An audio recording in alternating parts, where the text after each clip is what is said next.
Gising na at magsaya, Kalimutan na ang problema.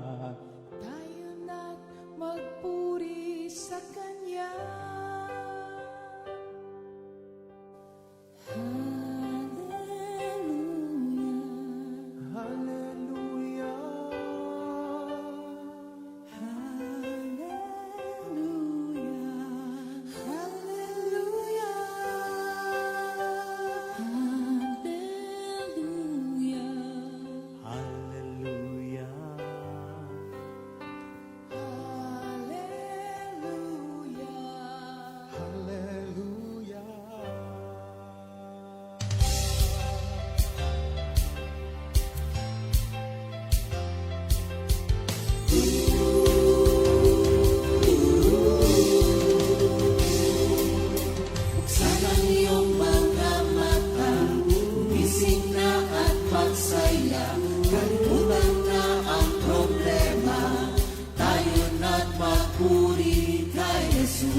Hallelujah.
Di ka pababayaan.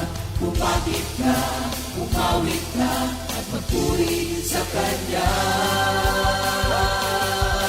Buksan ang iyong mga mata, gumising na at magsaya.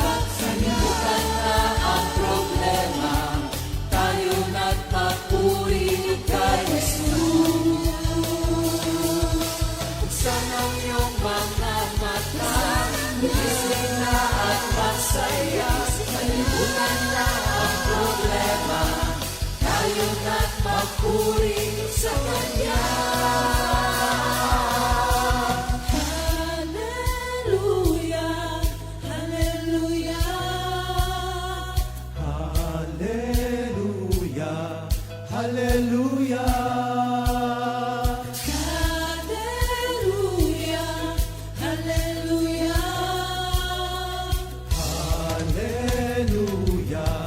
Hallelujah.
Good morning, Jesus!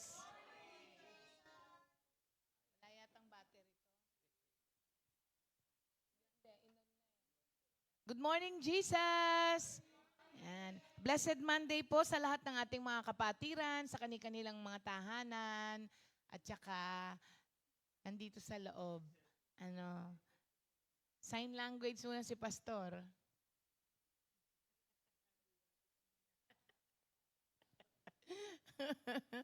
Yeah. Thank you, Lord.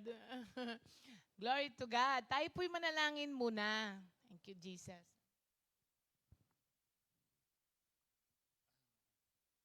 Hallelujah, hallelujah.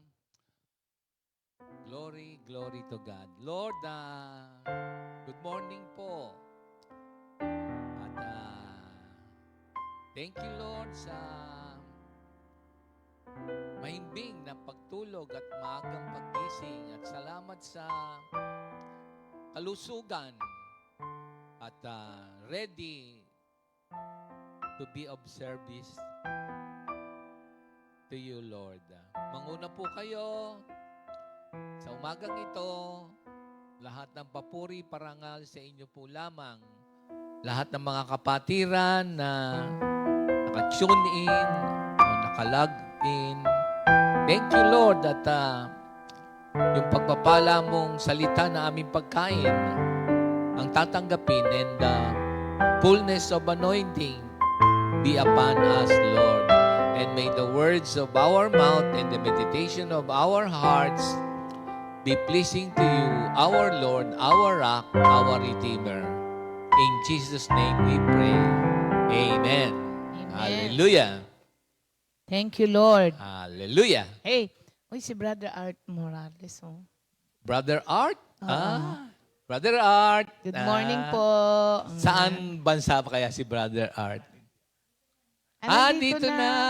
Oo, Good nako. morning po. Kamusta kayo, Brother Art? Amen. Thank you, Lord. Sige po. Ang ating pong memory verse for the week and ating word for today ay kakantahin natin. Give thanks to the Lord for His good. Give thanks to the Lord for His good. His love is eternal. His love is eternal. Give thanks to the Lord for His good. Minsan pa.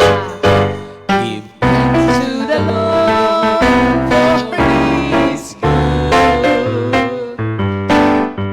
Give thanks to the Lord for His good.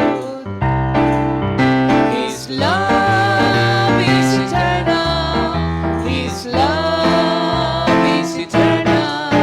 Give thanks to the Lord for His good. Yan. Thank you, Lord. Dapat po ang buhay ng isang Kristiyano ay markado ng pasasalamat. It doesn't matter po kung ano ang kalagayan mo, ikaw ay dapat nagpapasalamat.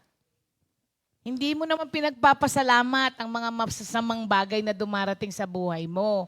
Ang ipinagpapasalamat mo, in your circumstances, God is always with you. Yun ang Amen. pinapasalamat po natin. Amen. In whatever situation. Parang si Saint Paul.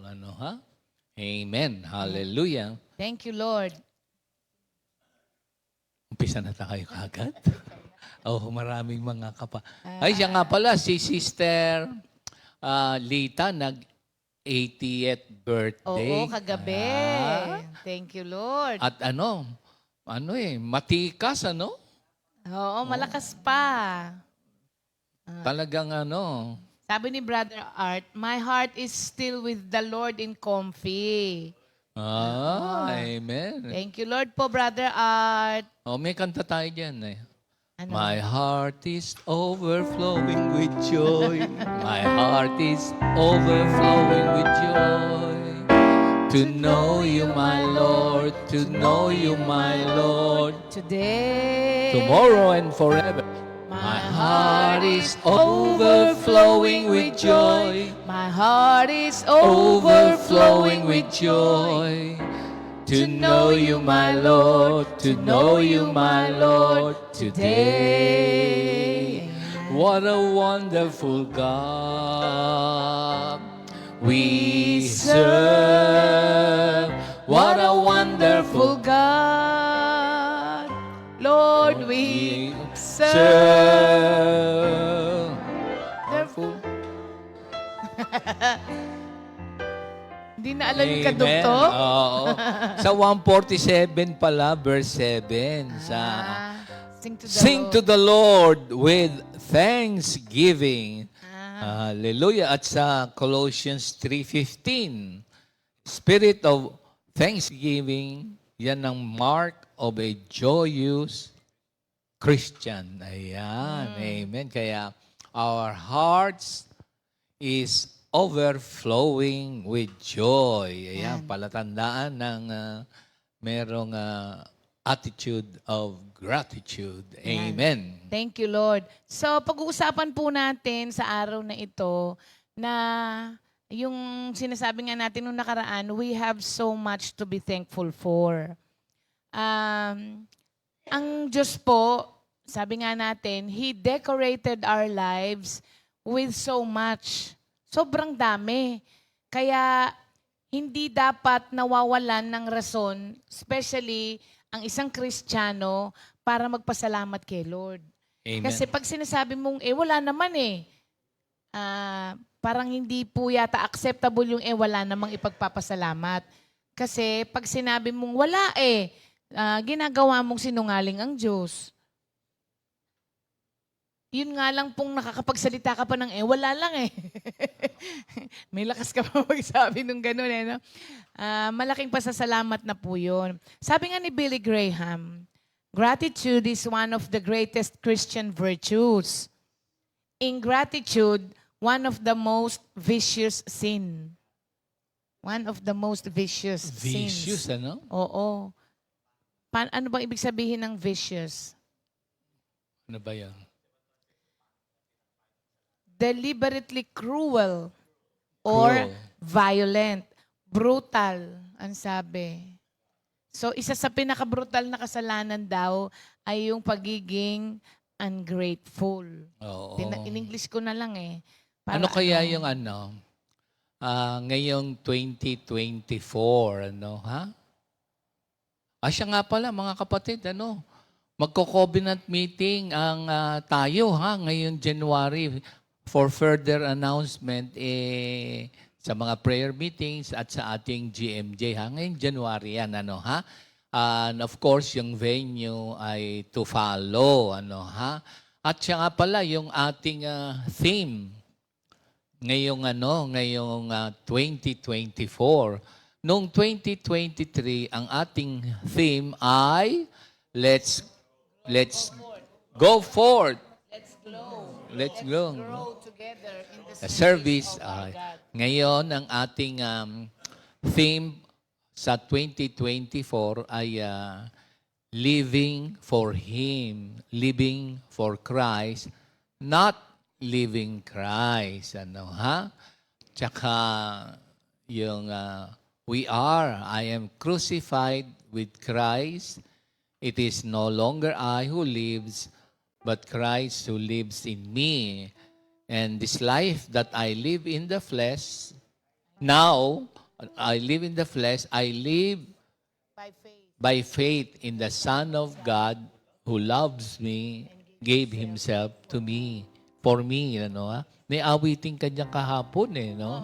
Sige, ngayon. Kasi yun Yan para ang mas ating madali natin theme. matandaan.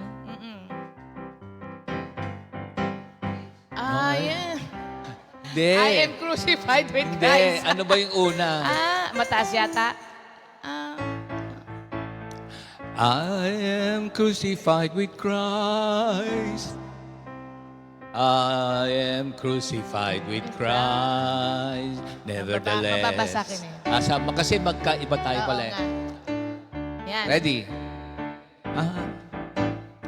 I am crucified with Christ, nevertheless I live. Yet not I, but Christ liveth in me. Christ liveth in me. The life which I now live in the flesh, I live by faith of the Son of God, who loves me, and gave himself for me. I am crucified with Christ, nevertheless I live. Yet not I, but Christ liveth in me. Christ liveth in me. The life which I now live in the flesh, I live by faith of the Son of God, who loves me, and gave himself for me. Alam mo ba yan ng Ating team. minsan nakakaligtaan nating mga Kristiyano na yung ipagpasalamat natin yung ating salvation. No? Diba?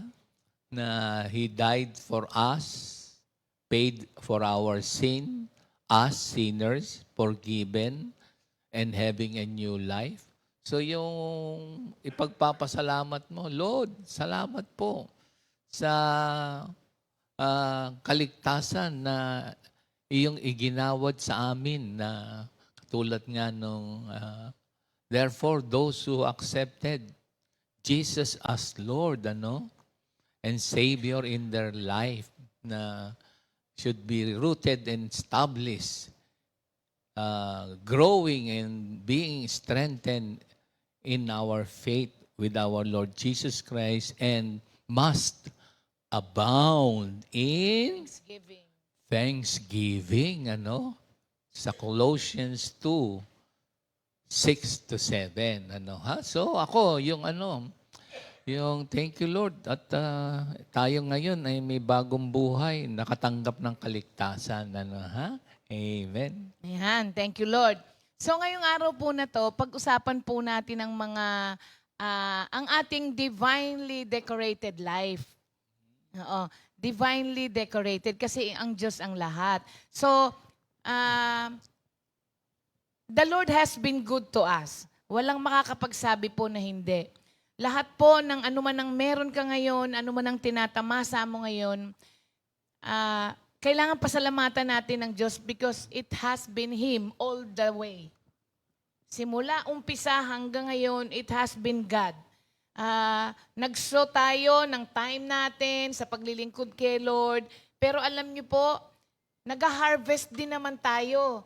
Actually, sobra-sobra pa kaysa dun sa itinanim natin ng ating harvest ngayon. So, sa taon na to, do not let you and your whole family be declared missing of this blessing. Missing, ibig sabihin yung napalampas. Huwag po nating hayaan na malampasan tayo, pati ang pamilya natin, ng mga pagpapalang nakalaan sa atin. Pwede kasi nating ma-miss yun by being ungrateful. So, wag po nating hayaan na malampasan tayo ng mga pagpapala na talaga naman pong inilalaan ng Diyos para sa atin. One secret of receiving and even sustaining the blessings that we have received from the Lord is thanking Him. Pasalamatan po talaga siya. Continuously yon for what we have received from the Lord. Kasi lahat po tayo ngayon, nakaupo ngayon dyan, may mga ngiti sa labi, di ba? Dahil dinekorate ng Diyos ang buhay natin ng sobra-sobrang palamuti para gumanda siya. At ngayong araw na to, si Pastor, mag-share siya kung ano ba yung sa tingin din niya na na-decorate lately. Talagang pinamlamutian ng Diyos ang buhay niya. So, ayun, ikaw na, Mem. Amen. You decorated my life. Sino ba yung kumanta nun? Kenny Rogers. Okay, yung yung biblical perspective on health and wellness. So, pag sinabi bang wellness, well, gano'n. Okay. Meron akong nakuhang salita, yung pristine. Oo. Is your life. Kasi pag sinabing yung perspective, ako pinagpapasalamat ko yung health. So, minsan kasi hindi natin natatrato ang ating katawan with care and respect by so many abuses. Halimbawa, yung gluttony na, di ba? O kaya yung alam mo namang, yes, kaya yung biblical perspective sa health tsaka sa wellness. Pag sinabi bang, pakitingin mo nga pag sinabing wellness, it is the totality of you na your body, soul, and spirit. And of course, the God of peace sanctifies. Si Lord talaga ang nagsasanctify. Wellness. The state of being in good health. Ayun. So, yung pristine, tignan mo, gusto mo kung anong... Unspoiled. ano pa? To its original condition. Yes. Oo, ang ganda pala, no? Yung, syempre, as we grow old, as we age, parang merong, ano ba, nagde-decay ba ang tawag dyan? Deteriorate. Ako yung aking nung meron kaming napuntahan, ang tawag sa kanya yung ionist. Yung akin daw internal organs ay deteriorating. So, of course, dahil doon sa aking mga nakain nung matagal na panahon na, at doon sa kanyang examination sa saliva tsaka ihi, makikita yung yung status. Kaya sabi nung kasi siya, I believe na she is a Christian kasi ang kanyang mga naisishare sa amin ay yung dapat kainin na tinalaga ng Panginoon Diyos doon sa Genesis 1:29, kung maaalala nyo, pwede mo pang pakibasa yan. Kasi ang sabi sa akin, yun naman ay totoo. Buong buhay ko, kung kumain ako ng karne, ay talagang todo-todo. Kaya nung araw pa man ay napakalaki ko. Mataba at malaki tiyan. Ngayon, nung may edad na, parang anong sabi doon sa yung 1:29? See, I have given you every herb that yields seed, which is on the face of all the earth, and every tree whose fruit yields seed. To you it shall be for food. Ayan. Tsaka yung mga nasa Bible na perspective regarding health, kasi yung kinakain natin.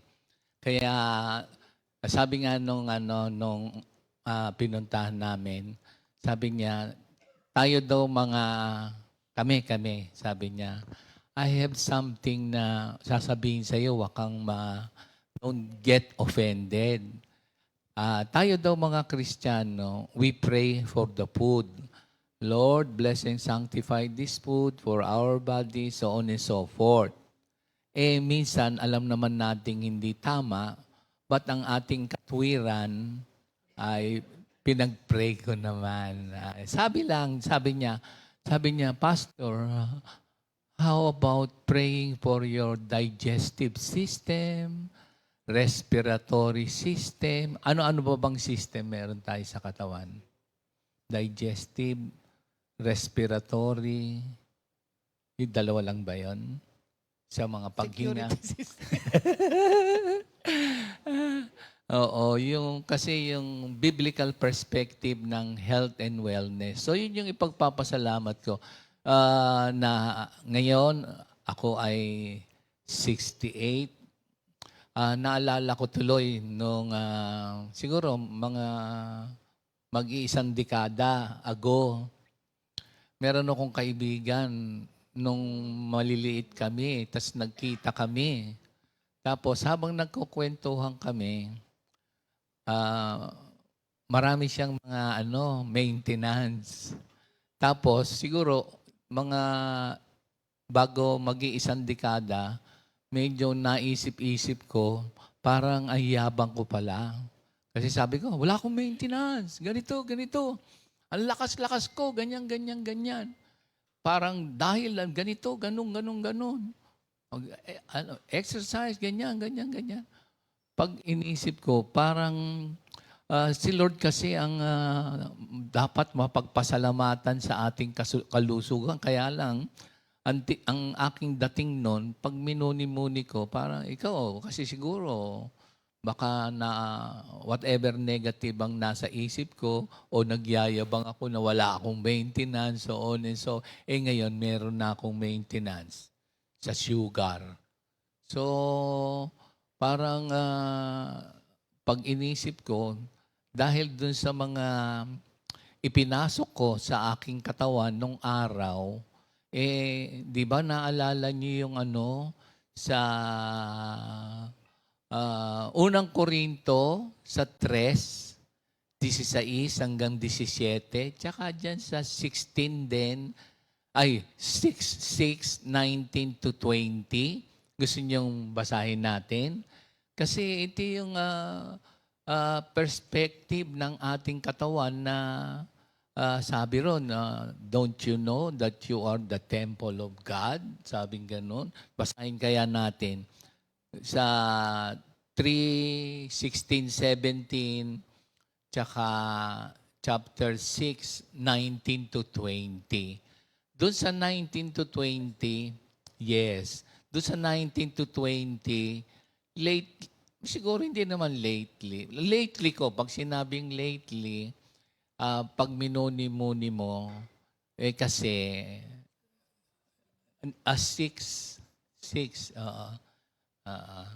19 to 20. Doon muna sa 3, 16 to 17. 3, 16 to 17. Sige.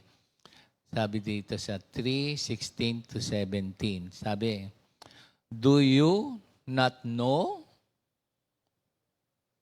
that you are the temple of God and that the Spirit of God dwells in you? If anyone defiles the temple of God, God will destroy him, for the temple of God is holy. And you are holy. Tapos, doon sa 3, doon sa 1916, ganito ang nasasaad. Sa kalusugan natin yun, tsaka wellness, na we should respect and take care of our body kasi binili tayo ni Kristo, sabi rito. Or do you not know that your body is the temple of the Holy Spirit who is in you, whom you have from God, and you are not your own, for you were bought at a price. Therefore, glorify God in your body and in your spirit, which are God's. So, mahalaga to na yung perspective ng Bible regarding our health and wellness. God dwells in us. Kanya nga lamang, minsan, lalo na nung wala kay Lord, ang halabira kung kasi sa tingin mo, parang hindi mo pa alam na si Lord ay namatay para sa iyo. Kaya kung ano yung gusto ng katawan mo, hilig ng katawan mo, gawa mo. Parang you don't care because this is my body and gusto kong yung aking mga desires, passions, minsan, kadalasan, before, unholy, tsaka defiled. Ang sabi, don't you know that your body is the temple of the Creator? and hindi ikaw ang may-ari niyan, namatay siya para sa iyo. So kailangan bigyan mo siya ng parangal sa iyong katawan at sa iyong espiritu. Doon lamang sa katawan, kung ano-anong substance ang ipinapasok ko noon sa aking katawan na hindi tama, na nakikita ko, kinalakihan, kultura sa society, na malakas kasi akong uminom. Malakas akong uminom at malakas akong manigarilyo. Pero alam ko naman na may nababasa akong dangerous to your health. Tas nababasa mo naman lagi, drink moderately. But still, pagka nalango, yung wish mo, iba na, yung decision mo, minsan napapaway, basagulo, minsan mainit ang ulo. At hindi lang yun. Yun ang sa aking pamumuhay. Kaya nung nasa Panginoon Diyos na, salamat sa Diyos, nalaman mo to na ikaw pala ay templo ng Diyos at huwag mong sisirain yung templo.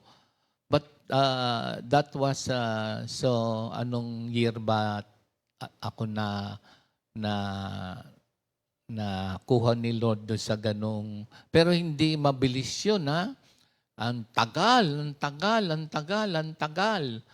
So, yun, na hindi tama. Holy. Kumbaga, ang pamumuhay ngayon sa Panginoon Diyos para mag-glorify natin ang ating Panginoon Diyos sa ating katawan ay yung holiness, growing in sanctification. Kasi we are put right with God na as we have received Christ. So kapag itong katawan natin ay hindi nating, actually, hindi mo naman nire-respeto nga at you don't care whatever happens. Yun yung mga araw na yun. Kaya ngayon, ang may pagpapasalamat ko, in spite of all those things that I have done to my body, meron pa ngang spirit pag pinag-usapan natin yung spirit or our soul being, I don't care.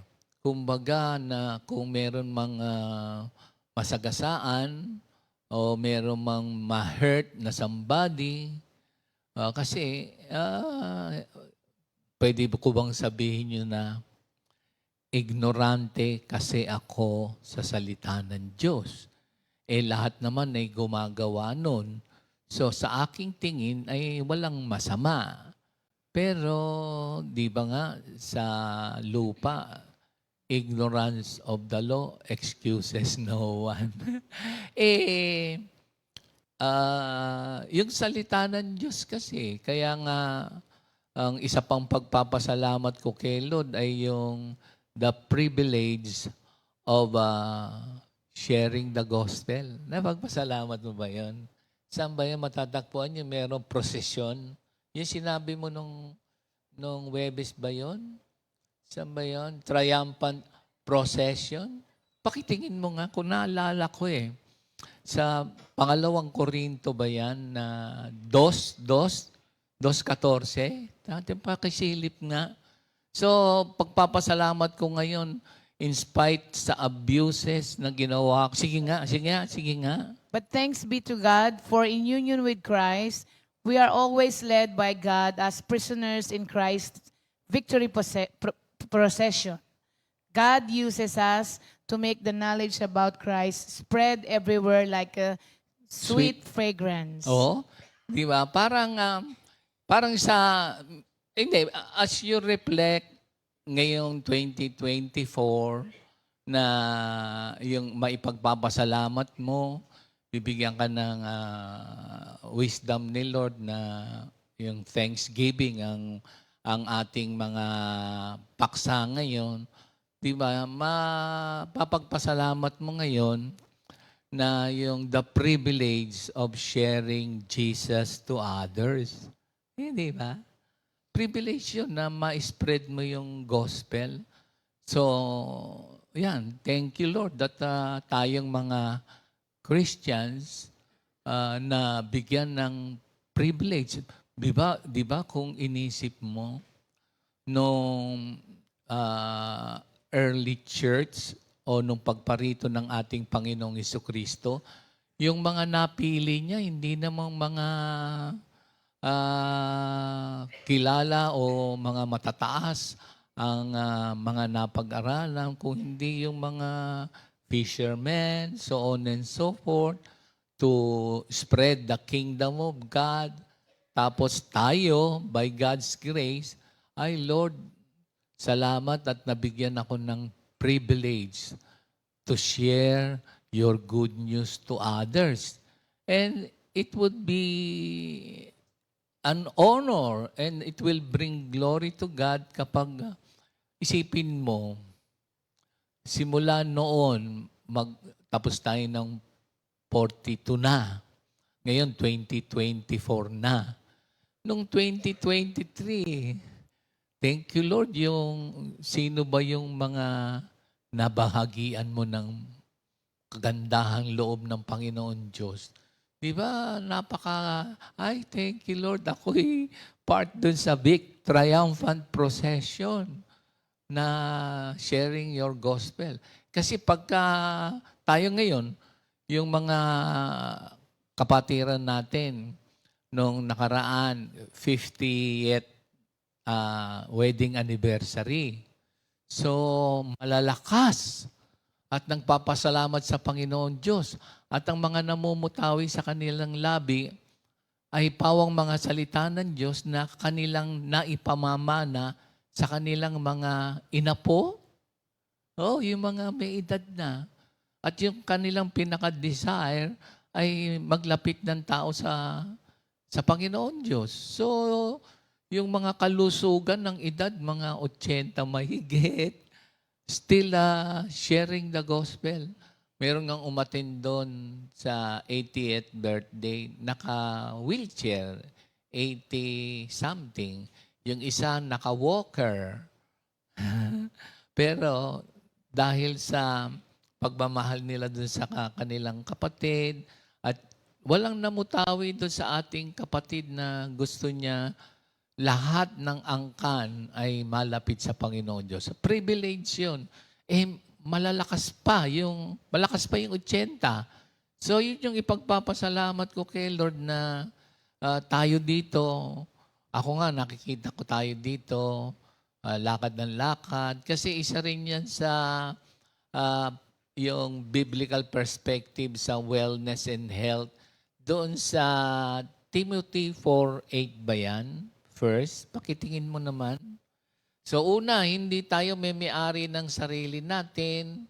Now that we know that Christ paid for sa atin, pinurchase tayo ng kanyang dugo for us to be forgiven and have a new life and waiting for the coming of our Lord to be with Him eternally. So that is bringing honor to God if we take care of our body in service sa propagation of the kingdom of God. At hindi lang yun. Sige nga. Physical exercise has some value, but spiritual exercise is valuable in every way because it promises life both for the present and for the future. Ayan. So, itong physical training. Kaya, sabi nga nung, sedentary lifestyle? Ano ba ang ibig sabihin ng BEB? Ano spelling? Sedentary lifestyle. Kailangan healthy lifestyle. Okay. Ano yung ibig sabihin nun? Ng sedentary? Yung sedentary lifestyle? May katamaran, ganon? Parang upo lang ng upo? Ano ba? Too much time spending seated. Inactive. So, Payahay-yahay. yung biblical perspective ng health and wellness para pero yung hindi na marahil aabot do sa pristine, back to original. Pero, marami na ba nagsabi sa inyo na, uy, parang hindi ka umiidad? Meron ba? Meron? So, ibig sabihin na kikita pa rin nila yung noong ikaw. Tsaka meron na ba nagsabi sa inyo na, yun na nga, parang hindi ka umiidad. O may nagsabi ba sa inyo na, parang ano ka ngayon, nagniningning? Meron ba nagsabi? Parang merong Parang radiant. tala. Ah? Hindi. Parang tala. Parang, uy, parang nag-go-glow ka ngayon. Meron bang nagsabi sa inyo? So parang, ang tawag dun ay pristine wellness. Diba? Anong sasabi mo? Ikaw naman, si Lord. Diba? Lagi mo natin sinasabi. No, hindi kasi, parang, it's an ideal, ano? Pero it's a reality na nakapahinga eh. Di ba? Nakatanggap ng rest. Di ba? Di ba? Dati, maraming alalahanin o stress. Eh nung, hindi ko sinasabing wala na yun, ha? But still, in spite doon sa different situations or difficulties, we are still at rest in the Lord because of the promise of the Word of God, di ba? So, yung lifestyle natin ngayon, healthy, spiritual lifestyle, kasi ang sabi, physical exercise has some value. Some lang, ha? So, physical. Take care of our body. Be physically fit. Kasi mas magagamit ka pa ni Lord eh. Diba? Parang, diba tayo, ako nga, halimbawa lang, maraming mga seniors sa atin ngayon na kamanggagawa. Isa pa palang dapat mong maipagpasalamat na hindi mo napapansin is the people around you. No? Hindi mo naman nabibigyan ng pasasalamat yung the people around you kasi sometimes nasasabi mo, dapat naman. Naturalmente naman. Parang ang mga dating, ano ba ang ibig sabihin nun? Pag gano'n ng mga kataga mo na hindi mo man lamang na ipagpapasalamat. Yung ano mo, yung spouse mo, di ba? Minsan, pag uwi mo, malinis ang bahay. Malinis ang bahay. Malinis ang bahay. Malinis ang bahay. Kumbaga, naglalaba. Naglalaba. Ako nagsasampay. Sasampay. So, si Mr. Jerry, taga-sampay din pala o tagalaba? Jer? Tagalaba? Si Sister Maripas, nagpapahinga. Di ba parang minsan hindi mo na ipagpapasalamat. Lalo na yung the people around you, pinakamalapit sa iyo, yung asawa mo. So, pwede mo bang sabihin, I love you. Sasabihin mo, I love you with the love of the Lord. Hindi. Love mo you, appreciate mo. At ipagpasalamat mo kay Lord. Na ipagpasalamat mo bang siya ang napangasawa mo? Yeah. I thank God that ikaw ang binigay na partner sa buhay ko. Pwede mo bang sabihin ngayon kung katabi mo yung asawa mo at kung kayo'y magkalayo dito ngayon, pwede mo na lang isigaw o kaya i-text. At kung malayo man, sulatan mo na ako'y nagpapasalamat sa Diyos at ikaw ang napangasawa ko. Pwede na ba nating sabihin sabay-sabay? Maski yung nanonood. 1, 2, 3. Ako'y nagpapasalamat Diyos at ikaw ang asawa ko. sige nga uli. Ba't ayaw niyong sabihin? Malayo daw eh. Ay, kahit na malayo, naririnig naman ni Lord yun. Oo, siya pa. Sabi naman ng iba. Hindi, doon nga lang sa naalala ko tuloy. Pag pumupunta tayo sa service sa patay, Ano? doon sa Ataol, kung nalalaman mo lamang kung gaano kita kamahal. Hindi, totoo to. Many, many times.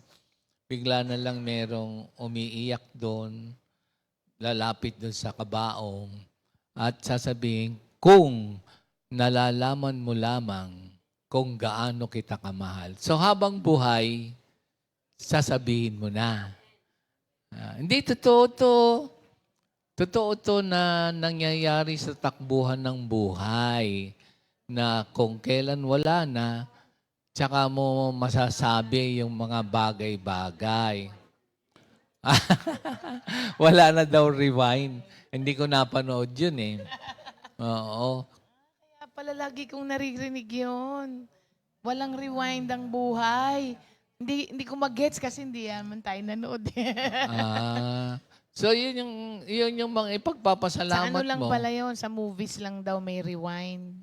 Yung una, yung the people around you. Halimbawa, kahapon, nagpapasalamat ako doon sa nagmaneho sa amin. Malayo-layo rin yung Malolos. Lahat kami tulog. Dahil marahil, siyempre, hindi naman bagong kain. Dahil Sunday fellowship, yung Saturday, galing ng mga kanya-kanyang outreaches. Hindi ako nagbibilang ha. Hindi ko rin binibilangan sila ha. Mag-aaral, ganito, ganyan. Mag-aasikaso sa bahay, maghahatid, magsusundo, so on and so forth. Tapos, lahat kaming kasama niya, tulog. Pero siya hindi tulog. So, Paano kaya natin mansisigurong di siya tulog? pag, tulog tayo pagka gumano na, okay, Tulog. nauntog-untog. Hindi, ang ibig sabihin, di ba, halimbawa ako, maliit na bagay lang, di ba, minsan pagpunta ko dito, biglang sasabihin ni Arnold, nagkape ka na? Minsan nagkape na ako, sasabihin ko, hindi. Kasi may ginawa na siya. Pero nakainom na ako ng kape. Kasalanan ba yun? Tinanong kung nagkape na ako. Sabi ko, Oo. hindi. Nasabi ko, Hindi hindi ko pa. naman sinasabing hindi pa. Ano sabi ko, mo? asan na yung kape? Okay lang. So, hindi ako nang sinungaling nun. Kasi sinabi niya, kasi pag sumagot ako ng nagkape na, hindi na siya gagawa. Alam kong nangangamoy na yung Kape. ginawa niya. Parang, siyempre, minsan hindi mo appreciate mo o hindi mo mapagpasalamat na, imagine, lalakad ka lang, biglang sasabihin sa'yo, nagkape ka na. Masarap gumawa ng kape si Arnold. So, Sa mga hindi naniniwala, message nyo na lang po siya. di ba hindi mo naman mabibigyan ng yung people around you, mga maliliit na bagay, di ba? Di ba? Hindi totoo to. Parang, ano nga, sasabihin mo, dapat naman. Diba? Dapat naman. Oo, naturalmente. You are entitled or whatever it is. So, kumbaga, that is my karapatan. Parang ganon, di ba? Para namang, anong tawag doon? Anong tawag doon? Yung cruel? Yung pag-pronounce? Cruel. Ano ba yun? Paano ba yun? Filipino crew. Cruel na lang. Para bang rude? Hindi considerate? Ayan, yung mga hindi ka you are not considerate. So, yung pasasalamat the people around you, no? So, malalaking bagay yan, mga kapatid, na amen? Tuloy pa tayo, tuloy. Ano pa ba mga maipagpapasalamat mo? Siguro, minsan hindi mo napapansin, ha? Bawa, meron akong heart's desire. Biglang sabi ko, uy, andyan, pwede bang mura dyan eh. Parang, pwede pakibili, parang ganun. Pakibili. Pero hindi ako huwag tayong maghihinta. Halimbawa, uy, di pa ako nakatikim niyan. Gusto ko yan. Mga ganun. Para bagang, parang si Vincent Dafalong. Bil mo ko nun, bil mo ko niyan. Ha? Huwag namang ganon. Ipon ka kung meron kang gusto something. Pero, di ba ma-appreciate mo na yung mga material blessings din, di ba? Ngayon nga lang, hindi lang naman tuwing Pasko, minsan, hindi rin lang naman birthday mo eh. Di ba minsan, yung nalid ka na you give something to somebody, di ba? Alam mo ba dun sa Bible, ang sabi doon, kaya siya nagbibigay ng seed para sa mga sower, tapos yung sower na nag-harvest, mag-share siya dun sa mga kapaligiran niya, at yung shineran niya ay magpapasalamat sa Diyos, magpapasalamat sa iyo, dahil sa natanggap niya, nagpasalamat sa Diyos, si Lord naman magpo-provide ng itatanim mo. Di ba nakita niya sa ano yan sa 9 ng Corinthians, no? Kung hindi ako nagkakamali, na yung economic plan ng Panginoon Diyos, di ba?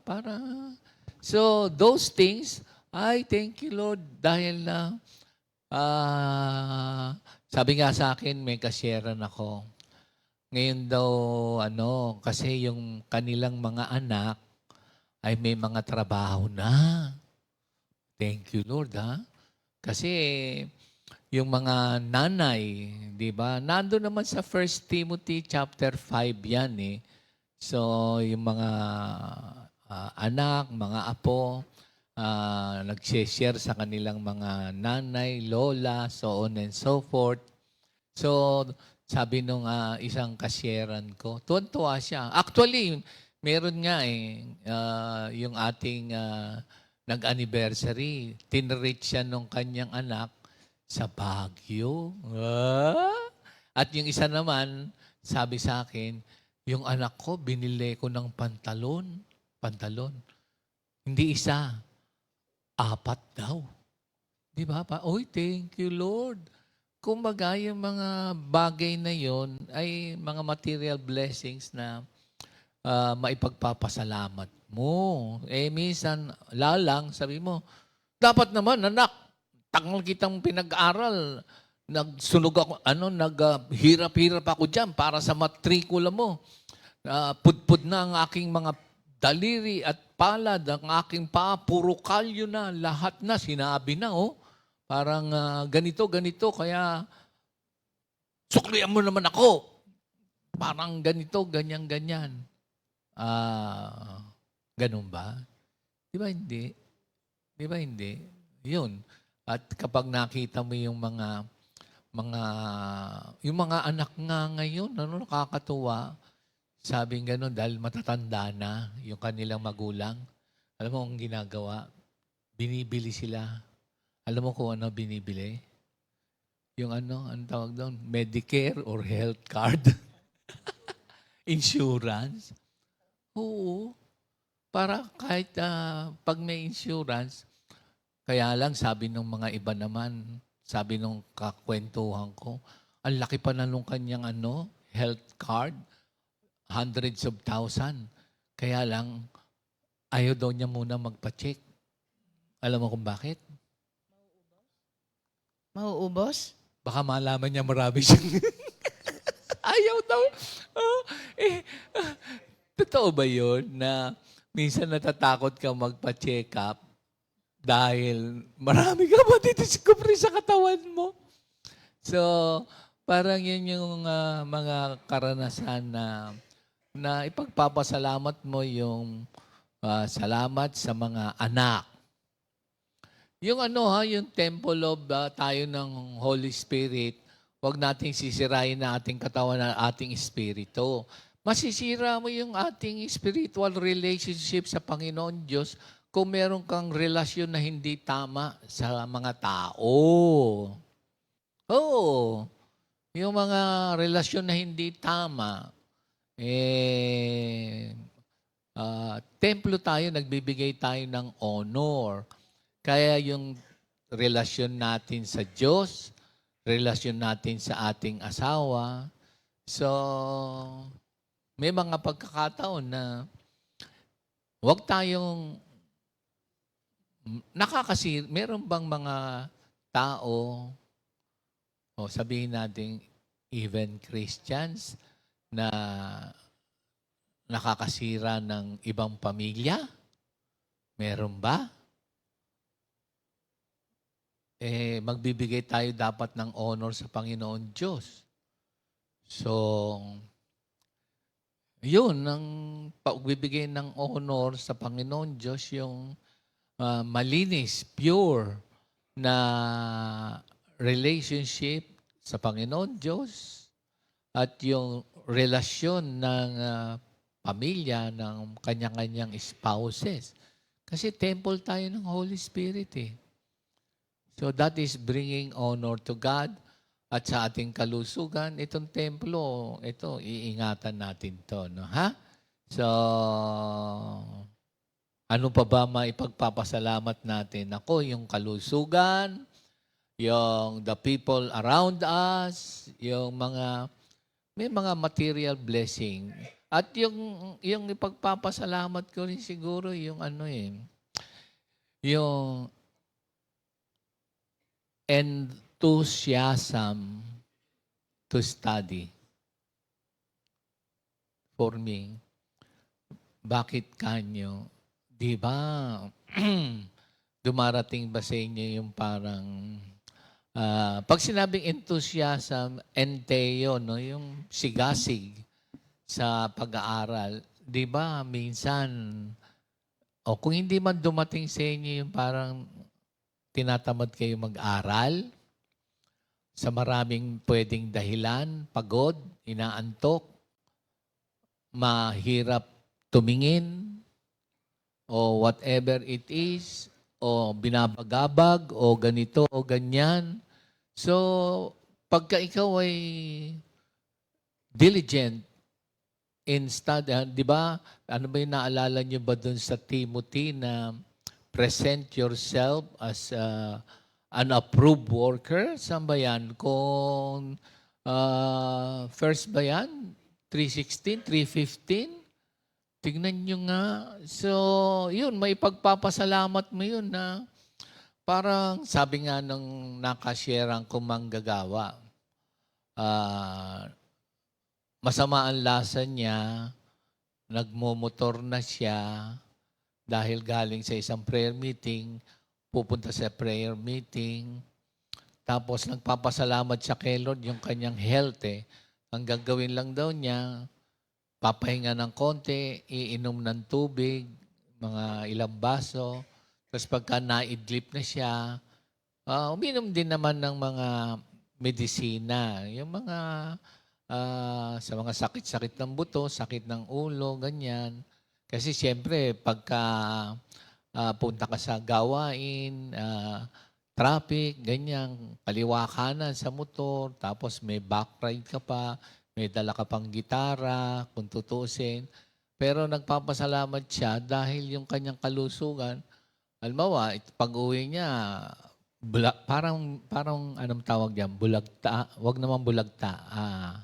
Parang pagod na pagod. Tapos uupo lang daw siya, inom siyang ganito, tapos kung ano man yun. Tapos mamayang konti, malakas na naman siya. So hindi mo ba ipagpapasalamat yun na kanina, ang hina-hina ng katawan mo, tapos biglang mamayang konting pahinga. Ang lakas mo na, tapos yung pagpapasalamat mo, nakakapag-aral ka uli, ganyan. Hindi naman sa dahil ito ang iyong calling or so on, lahat naman tayo na bubuhay tayo sa salita ng Diyos hindi ba?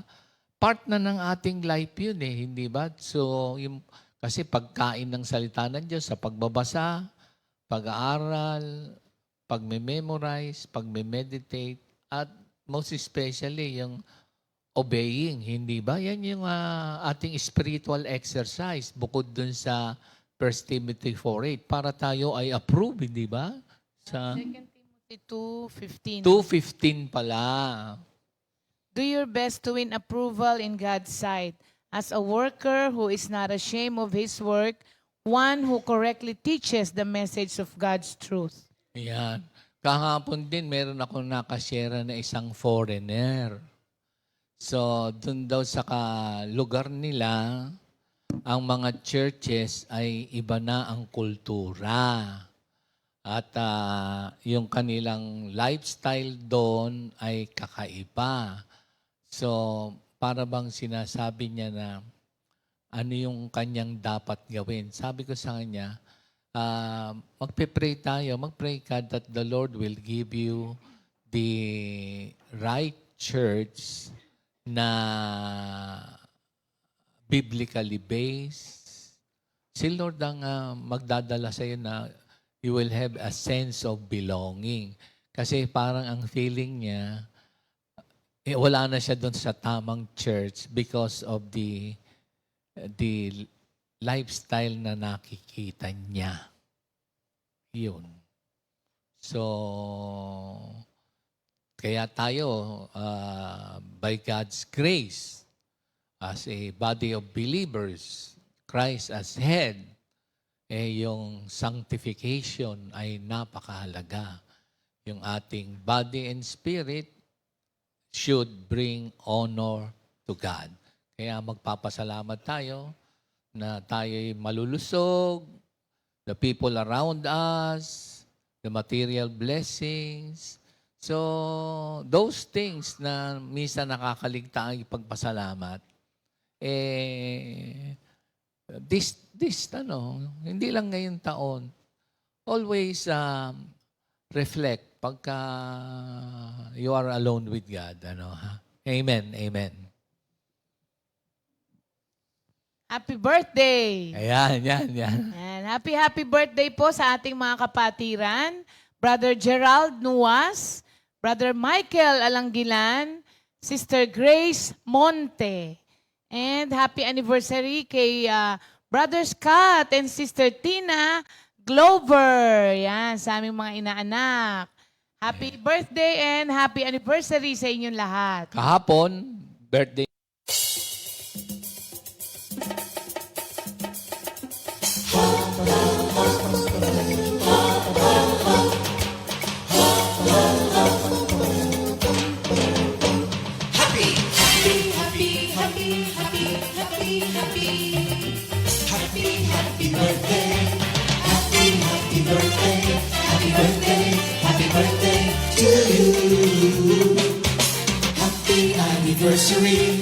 Happy anniversary, happy anniversary. Happy anniversary. May the good Lord bless and keep you, may the Lord's light shine upon you. Happy anniversary to you. Happy birthday to you.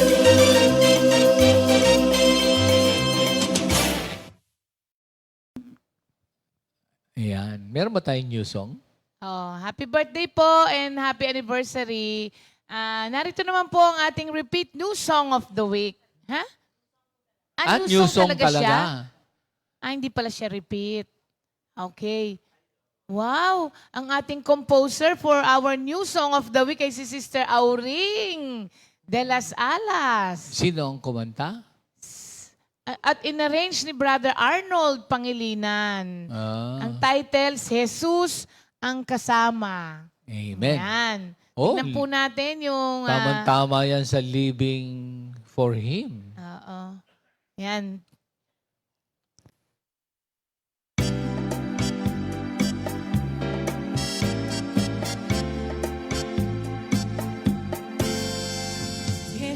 Si Jesus ang kasama, si Jesus ang kasama, huwag matakot, huwag mangamba, di dapat mag-alala.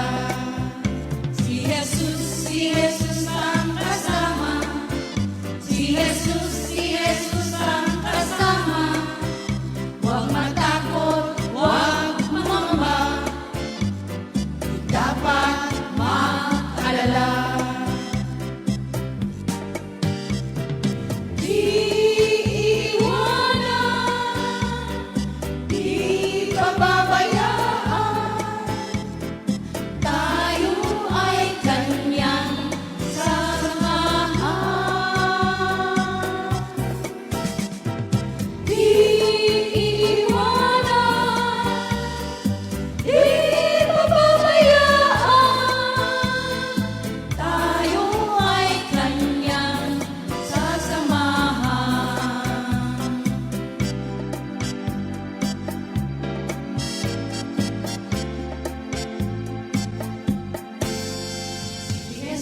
Ayan, maraming salamat Amen. sa ating mga magagandang kapatiran.